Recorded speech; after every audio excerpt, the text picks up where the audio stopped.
Good morning. Hope you're doing well today. I want to look at Hebrews 13:13 today. The book of Hebrews 13:13. It says, "Let us go forth, therefore, unto him without the camp, bearing his reproach." To be a follower of Christ involves going outside the camp. For the Jewish Christians, it meant going out to face the Judaism, the religion of that day that was coming against the teaching of Jesus Christ. For us today, it represents us going out into the world that we know is full of sinful pleasures. These war against the holiness of Christ. We must bear the reproach.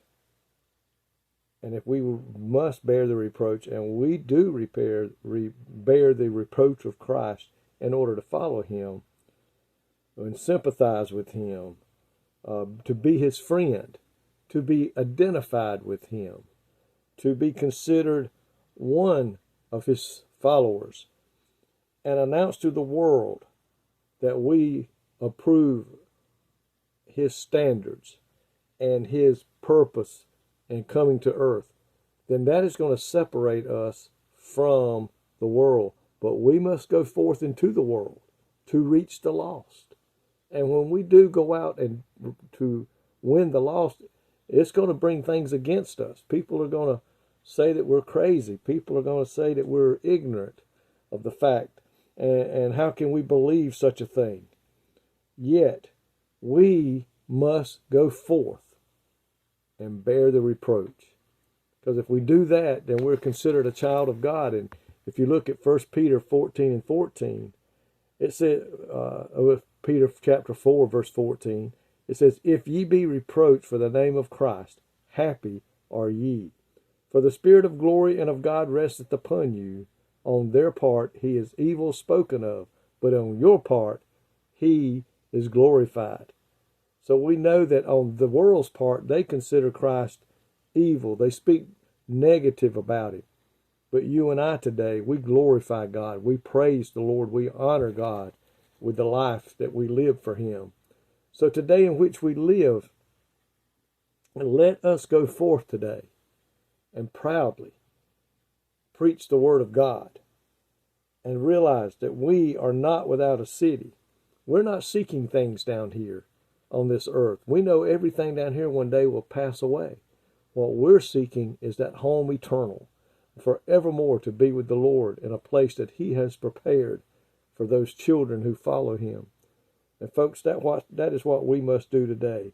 We must announce to the world our commitment to his standards and his purpose. It's not going to make friends with the world. But you know what? If each one of us go out and can win one soul to the Lord, what a great accomplishment that would be today. And the only way we can win them is to stand.